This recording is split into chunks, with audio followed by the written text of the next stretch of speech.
하나님 말씀 마태복음 1장 1절로 17절까지 말씀입니다. 마태복음 1장 1절로 17절까지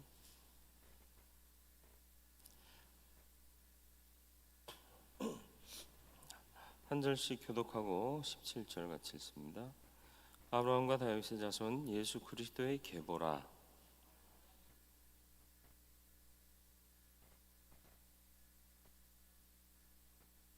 유다는 다말에게서 베레스와 세라를 낳고 베레스는 헤스론을 낳고 헤스론은 람을 낳고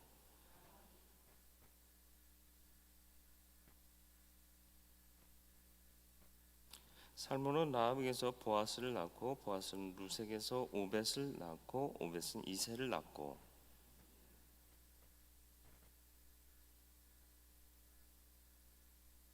솔로몬은 르호보암을 낳고 르호보암은 아비야를 낳고 아비야는 아사를 낳고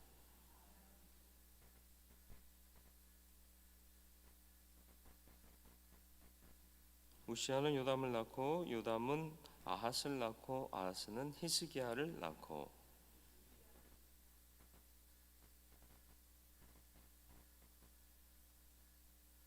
바벨론으로 사로잡혀 갈 때에 요시아는 여고냐와 그의 형제들을 낳으니라.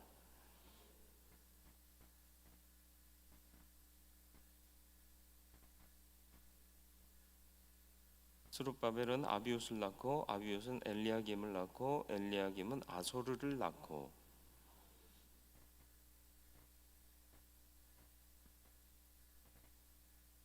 엘리웃은 엘리야사를 낳고 엘리야사는 맏단을 낳고 맏단은 야곱을 낳고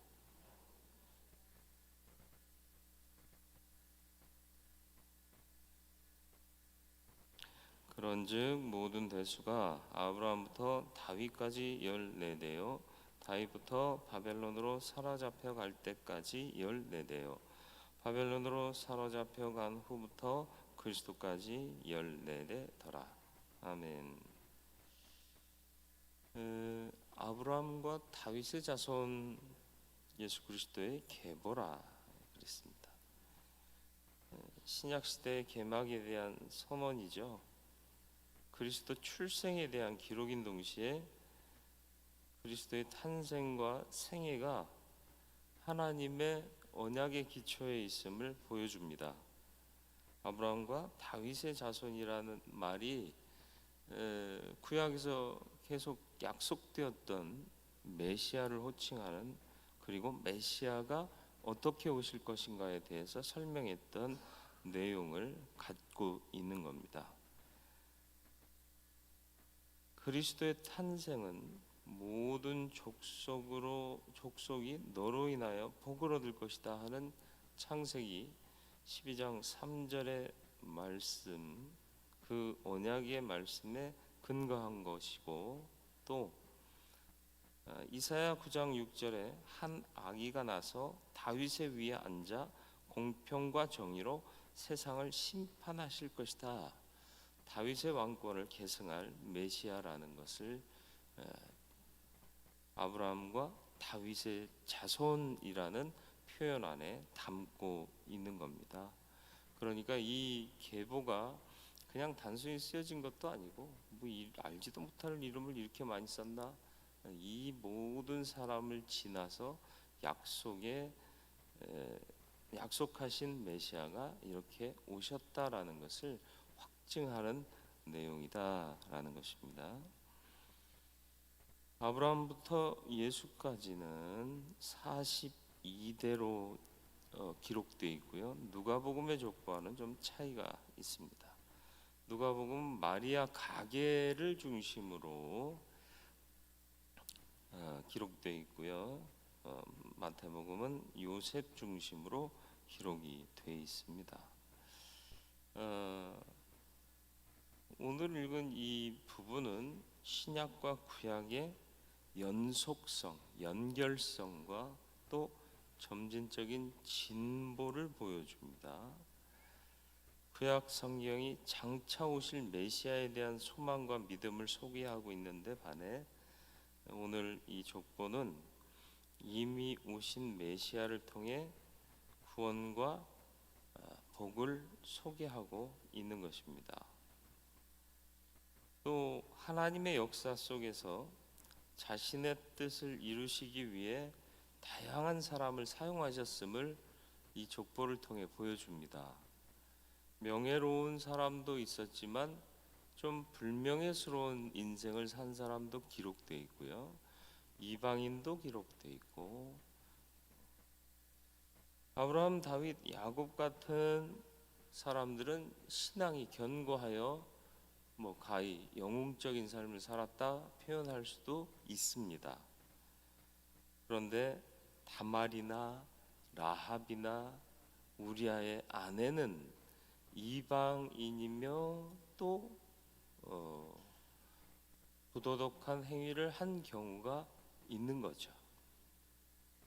수치스러운 인생을 살은 사람도 포함이 돼 있습니다.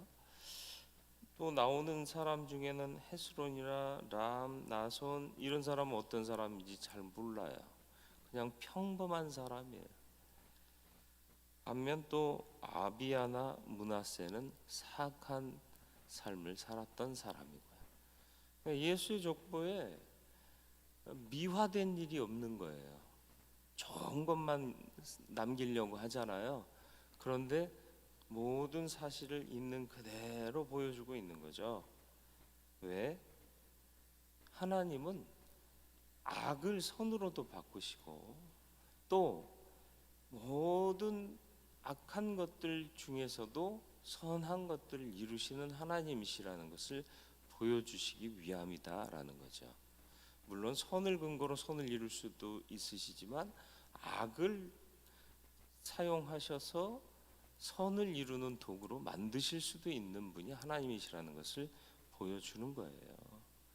상황이 악합니까? 포기하지 말고 어둠에 휩싸이지 말고 바꾸시는 하나님을 신뢰하시기를 바랍니다. 그러면 하나님께서 선한 일을 우리에게 행해 주실 줄 믿습니다.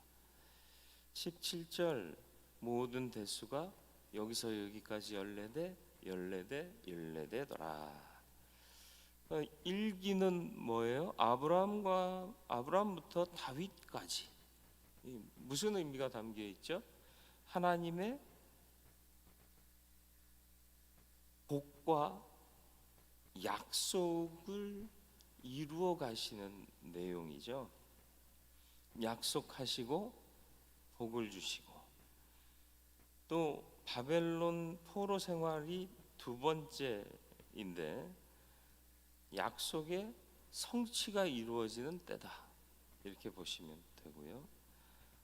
마지막으로 예수까지 쇠퇴, 회복 그리고 큰 기대의 소망을 갖게 하는 그런 시기라고 볼 수 있는 겁니다. 예수 그리스도는 약속된 메시아이며 다윗 왕의 후손으로 법적 정통성을 가진 분이다 라는 사실을 부각시키고 있습니다. 왜요? 하나님이 약속하신 그것이 이루어지는 다윗의 자손 아브라함에게 주셨던 복의 결과가 예수 그리스도라고 말하고 있기 때문입니다. 우리가 믿는 예수가 어떤 분인지를 분명히 아실 수 있기를 바랍니다. 아브라함에게 복 주셨고 약속하셨던 그 하나님께서 이루고자 하셨던 약속이 예수께로부터 이루어졌고요. 또 이사야서에서 구체적으로 얘기했던 것처럼 다윗의 자손 가운데 오신 메시아가 예수시다. 그리고 하나님은 악한 것조차도 선한 결과를 위해 사용하시더라. 그런 하나님을 믿는 우리임을 잊지 않고 상황이 악하고 혹여 주변에 몇몇 악한 이들을 보더라도 낙심하지 말고 하나님께서 역사하시면 이 모든 것들이 합력하여 선을 이루게 될 것임을 인정하시기를 바랍니다. 물론 악인이 돼도 좋다라는 얘기는 절대 아닙니다. 악인이 되는 건 개인적인 파멸이에요. 그러나 전체 하나님의 역사 속에서는 악인도 악인의 역할을 담당하게 하시는데, 가장 좋은 일은 악인은 악을 버리고 돌이켜 회개하는 것이 중요하죠. 교회 다닌다고 악인이 아닌 건 아닙니다.